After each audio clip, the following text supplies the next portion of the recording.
Servicing of multi split A C part 2. Hello, എൻ്റെ പേര് ഷീന. ഇന്നത്തെ സെഷനിൽ നിങ്ങൾ എല്ലാവരും ആവേശഭരിതരാണെന്ന് ഞാൻ പ്രതീക്ഷിക്കുന്നു. ഈ മോഡ്യൂളിൽ മൾട്ടി സ്പ്ലിറ്റ് എ സിയിൽ ഒരു ലീക്ക് ടെസ്റ്റ് നടത്താൻ നമ്മൾ പഠിക്കാൻ പോകുന്നു.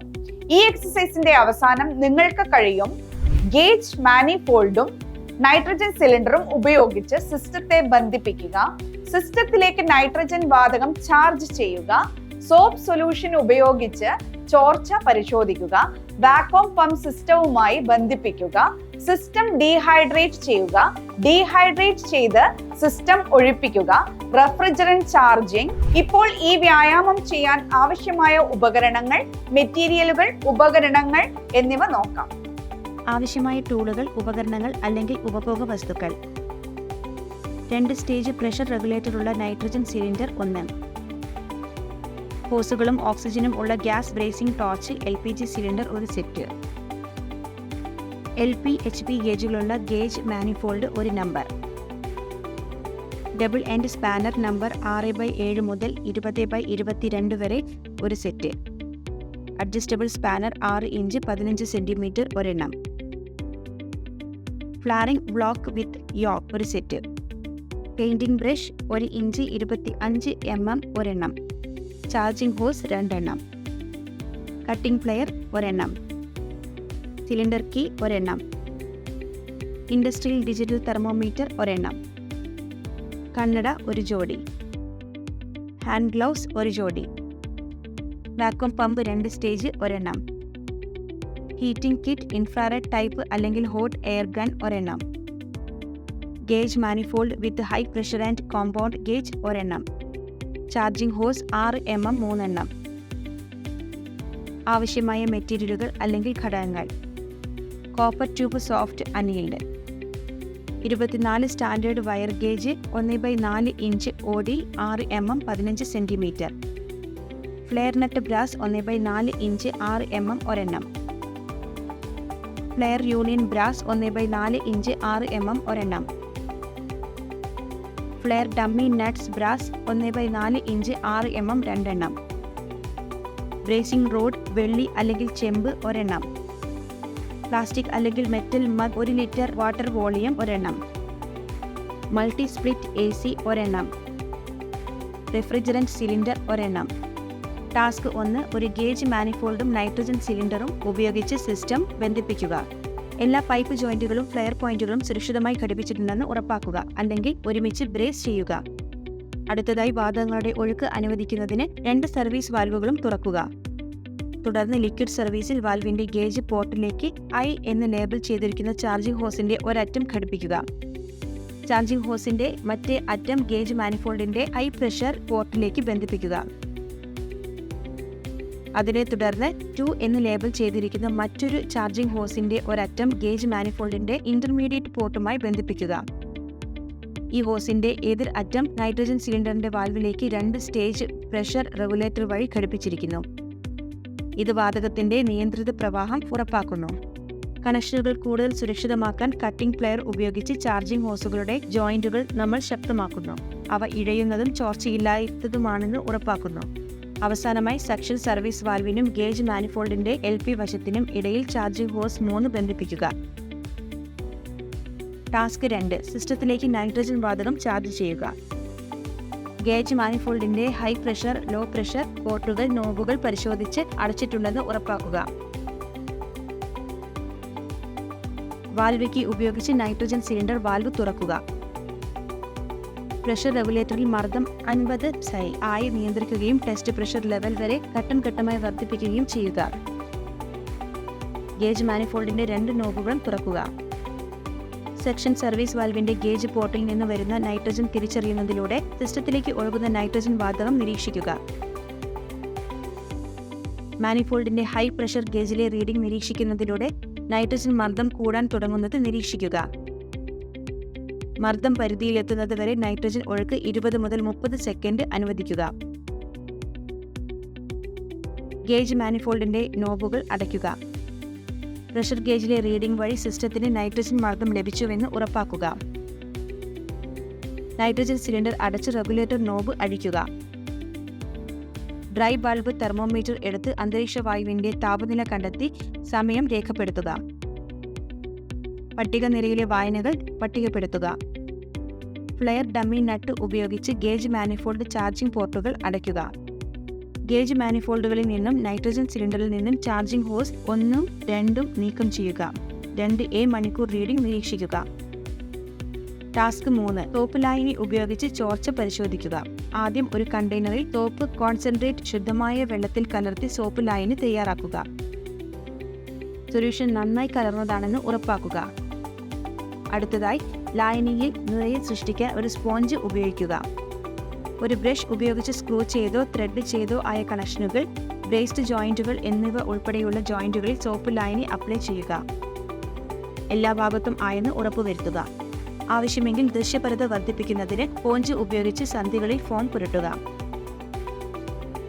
ചോർച്ചയെ സൂചിപ്പിക്കുന്ന നൈട്രജൻ കുമിളകളിൽ നിന്ന് രക്ഷപ്പെടുന്നതിന്റെ ലക്ഷണങ്ങൾക്കായി ലായനി പൊതിഞ്ഞ സന്ധികൾ ശ്രദ്ധാപൂർവം നിരീക്ഷിക്കുക.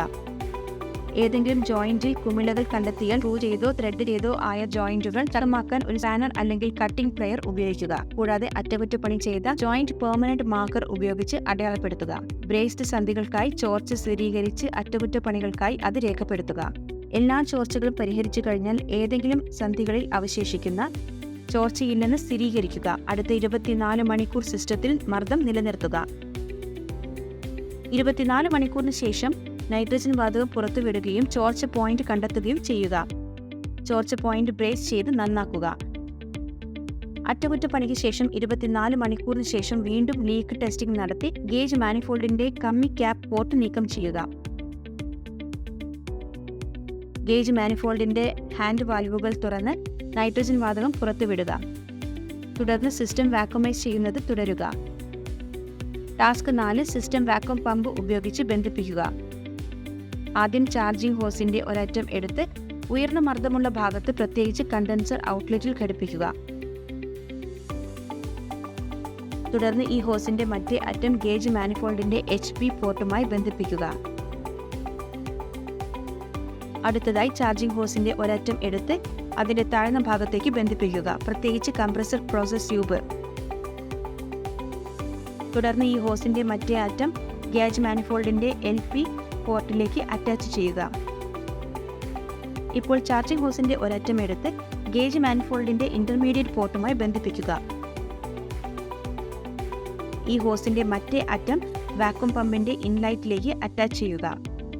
ഹോസുകൾ ചാർജ് ചെയ്യുന്നതിനായി കട്ടിംഗ് പ്ലെയറുകളും ഫ്ലെയർ നട്ട്സ്, ഫ്ലെയർ യൂണിയനുകൾ, ഫ്ലെയർ ഡമ്മി നട്ട്സ് എന്നിവയ്ക്ക് അനുയോജ്യമായ വലിപ്പമുള്ള ഡബിൾ എൻഡ് സ്പാനറും ഉപയോഗിച്ച് എല്ലാ കണക്ഷനുകളും ഇറുകിയതാണെന്ന് ഉറപ്പാക്കുക. തുടരുന്നതിന് മുമ്പ് ഗേജ് മാനിഫോൾഡിന്റെ HP അല്ലെങ്കിൽ LP നോബുകൾ അടയ്ക്കുന്നത് ഉറപ്പാക്കുക. ടാസ്ക് 5. വാക്വം പമ്പ് കൈകാര്യം ചെയ്യുകയും പ്രവർത്തിക്കുകയും ചെയ്യുക. അടുത്തതായി വാക്വം പമ്പ് സ്വിച്ച് ഓൺ ചെയ്യുക. ഗേജ് മാനിഫോൾഡിലെ വാൽവ് നോബുകൾ ക്രമേണ തുറക്കുക. HPയിൽ നിന്നും തുടർന്ന് LPയിൽ നിന്നും ഓരോന്നായി തുറക്കുക.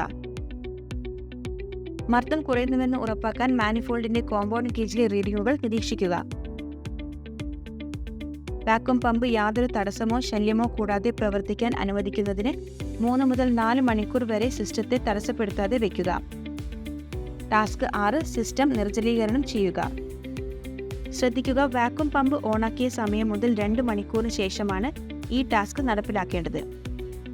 പ്രക്രിയ ആരംഭിക്കുന്നതിന് മുമ്പ് ആദ്യം ഇത് ഇൻഫ്രാറെഡ് ലാമ്പ് അല്ലെങ്കിൽ ഹോട്ട് എയർ ഗൺ ആകട്ടെ ചൂടാക്കൽ കിറ്റ് സജീവമാക്കുക. സിസ്റ്റം വാക്വമിന് കീഴിലാണെന്നും വാക്വം പമ്പ് പ്രവർത്തനക്ഷമമാണെന്നും ഉറപ്പാക്കുക. റെഫ്രിജറന്റ് ട്യൂബുകൾ, കണ്ടൻസർ കോയിൽ, ബാഷ്പീകരണ കോയിൽ, ലിക്വിഡ് ലൈൻ ഡ്രയർ അല്ലെങ്കിൽ ഫിൽറ്റർ, കാപ്പിലറി ട്യൂബ് എന്നിവയുൾപ്പെടെ ഹീറ്റിംഗ് കിറ്റ് ഉപയോഗിച്ച് സിസ്റ്റത്തിന്റെ എല്ലാ ഭാഗങ്ങളിലും ഒരേപോലെ ചൂട് പ്രയോഗിക്കുക. പ്രക്രിയയിലുടനീളം ഹീറ്റിംഗ് കിറ്റും സിസ്റ്റത്തിന്റെ സർഫേസും തമ്മിൽ 15 സെന്റിമീറ്റർ അകലം പാലിക്കുക. 30 സെന്റിമീറ്റർ നീളം ചൂടാകുന്നത് തുടരുക. ചൂടാക്കൽ പ്രക്രിയ പൂർത്തിയാക്കി കഴിഞ്ഞാൽ സിസ്റ്റം വാക്വമിന് കീഴിൽ വിടുക. ടാസ്ക് 7. സിസ്റ്റം പൂർണ്ണമായും ഒഴിപ്പിക്കുക. അടുത്ത ടാസ്കിലേക്ക് നീങ്ങുമ്പോൾ സിസ്റ്റം പൂർണ്ണമായും ഒഴിപ്പിക്കുക. മാനിഫോൾഡിന്റെ കോമ്പൗണ്ട് ഗേജിലെ പ്രഷർ റീഡിംഗ് നിരീക്ഷിക്കുക. 100 മൈക്രോണുകളോ അതിൽ താഴെയോ റീഡിംഗ് ലക്ഷ്യമിട്ട് 30 ഇഞ്ച് മെർക്കുറിക്ക് തുല്യമായ ഗേജ് മാനിഫോൾഡിന്റെ LP, HP നോബുകൾ ഓരോന്നായി ക്രമേണ അടയ്ക്കുക. വാക്വം പമ്പ് ഓഫാക്കി അതിന്റെ പവർ പ്ലഗ് വിച്ഛേദിക്കുക.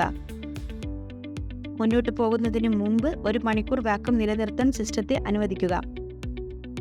ശ്രദ്ധിക്കുക, ടാസ്ക് 8ഉം 9ഉം വേഗത്തിൽ അല്ലെങ്കിൽ ഏത് കാരണവശാലും സിസ്റ്റത്തിലേക്കുള്ള വായു പ്രവേശനം ഒഴിവാക്കുന്നതിന് കഴിയുന്നത്ര വേഗത്തിൽ ചെയ്യുക.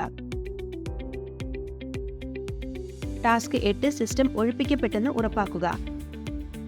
കോമ്പൗണ്ട് ഗേജിൽ ലഭ്യമായ റീഡിംഗ് ശ്രദ്ധിക്കുക. അത് മുൻ ടാസ്കിൽ നേടിയ വാക്വം ലെവലിൽ അല്ലെങ്കിൽ കുറവായിരിക്കരുത്. അതായത് HGയിൽ -30 അല്ലെങ്കിൽ ഈക്വലന്റ്. റെക്കോർഡ് ഷീറ്റിൽ റീഡിംഗുകൾ അടയാളപ്പെടുത്തുക. ടാസ്ക് 9 സിസ്റ്റത്തെ ചാർജ് ചെയ്യുന്നു. ഇനി സിസ്റ്റം ഗ്യാസ് കൊണ്ട് ചാർജ് ചെയ്യുന്നത് നോക്കാം. ഇവാക്വേഷൻ പ്രോസസ്സിങ്ങിന് ശേഷം ഉടൻ ഗ്യാസ് ഇൻട്രൊഡ്യൂസ് ചെയ്തതുകൊണ്ട് സ്റ്റാർട്ട് ചെയ്യുക.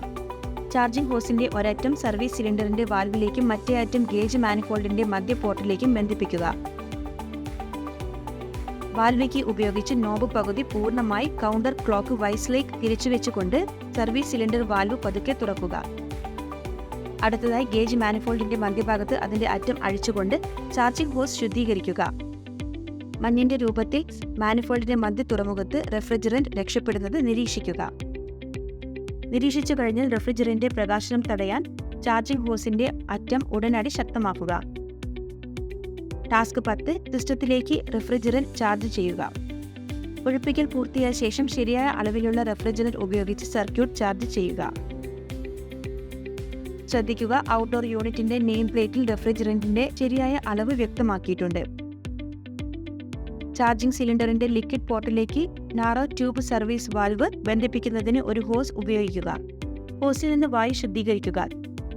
ചാർജിംഗ് സിലിണ്ടർ വാൽവ് തുറന്ന് നാരോ ട്യൂബ് സർവീസ് വാൽവിലേക്കുള്ള കണക്ഷൻ ചെറുതായി അഴിച്ചുകൊണ്ട് ഇത് ചെയ്യുക. ശ്രദ്ധിക്കുക, ചാർജിങ്ങിന് മുമ്പും ശേഷവും ചാർജിംഗ് സിലിണ്ടറിലെ ഗ്രഡേഷൻ ലെവലുകൾ എഴുതുക. ചാർജിംഗ് വോളിയം കണക്കാക്കാൻ ഇത് നിങ്ങളെ അനുവദിക്കുന്നു. ശരിയായ അളവിലുള്ള റെഫ്രിജറന്റ് ഉപയോഗിച്ച് യൂണിറ്റ് പൂർണ്ണമായും ചാർജ് ചെയ്യാൻ കഴിയുമെങ്കിൽ യൂണിറ്റുകൾ ഇൻസ്റ്റാൾ ചെയ്തതിന് ശേഷം നിങ്ങൾക്ക് ഒരു അധിക ചാർജിംഗ് നടത്താം. ആ സമയത്ത് വൈറ്റ് ട്യൂബ് സർവീസ് പോർട്ട് ഉപയോഗിച്ച് റെഫ്രിജറന്റ് ലിക്വിഡ് സ്റ്റേറ്റിൽ കുറച്ച് സമയം റീചാർജ് ചെയ്യണം. കൂടാതെ മുഴുവൻ ചാർജിംഗ് പ്രക്രിയയിലും എയർ കണ്ടീഷണർ കൂളിംഗ് മോഡിൽ പ്രവർത്തിക്കണം. ശ്രദ്ധിക്കുക, ഒരേ സമയം വലിയ അളവിൽ റെഫ്രിജറന്റ് ഉപയോഗിച്ച് യൂണിറ്റ് ചാർജ് ചെയ്യുന്നത് കംപ്രസറിന് കേടുവരുത്തും. 100 ഗ്രാം സ്ഥിരമായി ചാർജിംഗിൽ നിരക്കിൽ എപ്പോഴും യൂണിറ്റ് ചാർജ് ചെയ്യുക. റെഫ്രിജറന്റ് ഉപയോഗിച്ച് സിസ്റ്റം ചാർജ് ചെയ്തു കഴിഞ്ഞാൽ സോപ്പ് സൊല്യൂഷൻ ഉപയോഗിച്ച് വീണ്ടും ലീക്ക് ടെസ്റ്റ് നടത്തുക. വിസിബിലിറ്റി വർദ്ധിപ്പിക്കുന്നതിന് സ്പോഞ്ച് ഉപയോഗിച്ച് ജോയിന്റുകളിൽ ഫോം പുരട്ടുക. കുമിളുകൾ വരുന്നതിന്റെ ഏതെങ്കിലും ലക്ഷണങ്ങൾക്കായി സൊല്യൂഷൻ പൊതിഞ്ഞ ജോയിന്റുകൾ ശ്രദ്ധാപൂർവം നിരീക്ഷിക്കുക. ടോർച്ചയെ സൂചിപ്പിക്കുന്നു. ഏതെങ്കിലും ജോയിന്റുകളിൽ കുമിളകൾ കണ്ടെത്തിയാൽ സ്ക്രൂ ചെയ്തതോ ത്രെഡ് ചെയ്തതോ ആയ ജോയിന്റുകൾ ശക്തമാക്കാൻ ഒരു സ്പാനർ അല്ലെങ്കിൽ കട്ടിംഗ് പെയർ ഉപയോഗിക്കുക. ബ്രേസ് ചെയ്ത ജോയിന്റുകൾക്കായി ചോർച്ച പോയിന്റ് ബ്രേസ് ചെയ്ത് നന്നാക്കുക. പ്രകടന പരിശോധന. ടാസ്ക് 1 പരമാവധി ലോഡ് ടെസ്റ്റ്. എയർ കണ്ടീഷൻ ഓണാക്കുക. തുടർച്ചയായി 2 മണിക്കൂർ യൂണിറ്റ് പ്രവർത്തിപ്പിക്കുക. യൂണിറ്റ് സ്ഥിരത കൈവരിക്കുമ്പോൾ അത് നിർത്തുക. 3 മിനിറ്റ് ഇടവേളയ്ക്ക് ശേഷം യൂണിറ്റ് പുനരാരംഭിക്കുക. മുറിയിലെ താപനില സ്ഥിരമാകുന്നതുവരെ യൂണിറ്റ് പ്രവർത്തിപ്പിക്കാൻ അനുവദിക്കുക. മുറിയുടെ അകത്തും പുറത്തും നനഞ്ഞ ബൾബിന്റെ താപനില രേഖപ്പെടുത്തുക. ടെസ്റ്റുകൾ തമ്മിലുള്ള പ്രകടന വ്യത്യാസങ്ങൾ വിലയിരുത്തുക. ടാസ്ക് 2 മാനിഫോൾഡ് ഗേജ് ഉപയോഗിച്ചുള്ള പ്രഷർ അസസ്മെന്റ്. സിസ്റ്റത്തിലേക്ക് ഒരു ഗേജ് മാനിഫോൾഡ് അറ്റാച്ച് ചെയ്യുക. 2 മണിക്കൂർ തുടർച്ചയായി യൂണിറ്റ് പ്രവർത്തിപ്പിക്കുക. സക്ഷൻ ഡിസ്ചാർജ് ലൈനുകളിലെ മർദ്ദം നിരീക്ഷിക്കുകയും രേഖപ്പെടുത്തുകയും ചെയ്യുക. രേഖപ്പെടുത്തിയ താപനിലയും നിലവിലെ മൂല്യങ്ങളും താരതമ്യം ചെയ്യുക. Task 3 cooling efficiency test. Air conditioner ഓണാക്കുക. താപനില ഒരു പ്രത്യേക മൂല്യത്തിലേക്ക് സജ്ജമാക്കുക. വായനകൾ രേഖപ്പെടുത്തുകയും ഫലങ്ങൾ വിശകലനം ചെയ്യുകയും ചെയ്യുക. യൂണിറ്റ് നിർത്തി വായു തടസ്സങ്ങൾ ഇല്ലാതാക്കുക. പ്രവർത്തന കാലയളവും പ്രവർത്തനരഹിതമായ സമയവും കണക്കാക്കുക. ടാസ്ക് 4 എയർ മൂവ്മെന്റ് വിലയിരുത്തുക. ഹൈസ്കൂളിലേക്ക് സ്വിച്ച് തിരിക്കുക. പ്രദർശിപ്പിച്ചിരിക്കുന്നത് പോലെ വെലോസിറ്റി മീറ്റർ ട്യൂബ് അല്ലെങ്കിൽ അനമോമീറ്റർ ഗ്രില്ലിന് മുന്നിൽ വയ്ക്കുക. റെക്കോർഡ് ഷീറ്റിൽ എയർഫ്ലോ അളവ് രേഖപ്പെടുത്തുക. ഗ്രില്ലിലെ വിവിധ പോയിന്റുകളിൽ എയർഫ്ലോ വിലയിരുത്തുക. റെക്കോർഡ് ഷീറ്റിലെ റീഡിംഗുകൾ ശ്രദ്ധിക്കുക. നെയിം പ്ലേറ്റിലെ വിശദാംശങ്ങളുമായി എയർഫ്ലോ താരതമ്യം ചെയ്യുക. ടാസ്ക് 5. വൈദ്യുത ഉപയോഗം നിരീക്ഷിക്കുക. യൂണിറ്റ് പ്ലഗ് ഇൻ ചെയ്ത് പവർ ഓണാക്കുക. ഫേസ് വയറിലേക്ക് ടോങ് ടെസ്റ്റർ അറ്റാച്ച് ചെയ്യുക. യൂണിറ്റ് ആരംഭിച്ച് കറന്റ് നിരീക്ഷിക്കുക. യൂണിറ്റ് ഓഫാക്കി ടോങ് ടെസ്റ്റർ നീക്കം ചെയ്യുക. AC യൂണിറ്റിന്റെ പ്രകടനം നിർണ്ണയിക്കാൻ ഇത് നിങ്ങളെ സഹായിക്കും. നമ്മൾ എക്സസൈസിന്റെ അവസാനത്തിൽ എത്തി. ഈ മോഡ്യൂളിൽ നമ്മൾ പഠിച്ച കാര്യങ്ങളെക്കുറിച്ച് നമുക്ക് ഒരു റീക്യാപ്പ് ചെയ്യാം. നമ്മൾ മൾട്ടി സ്പ്ലിറ്റ് എയർ കണ്ടീഷണറിന്റെ റെഫ്രിജറേഷൻ സിസ്റ്റത്തിലെ ചോർച്ച പരിശോധിക്കുക, ഗ്യാസ് ചാർജിംഗ് തുടങ്ങിയവ പഠിച്ചു. അങ്ങനെ മൾട്ടി സ്പ്ലിറ്റ് AC-യിൽ ലീക്ക് ടെസ്റ്റ് നടത്താൻ നമ്മൾ പഠിച്ചു. നിങ്ങൾക്ക് ഇതിനെക്കുറിച്ച് വ്യക്തമായ ധാരണയുണ്ടെന്ന് പ്രതീക്ഷിക്കുന്നു. നിങ്ങളുടെ പരിശീലകന്റെ സഹായത്തോടെ ഈ എക്സസൈസ് ചെയ്യുക. എല്ലാവർക്കും നന്ദി. അടുത്ത വീഡിയോയിൽ കാണാം.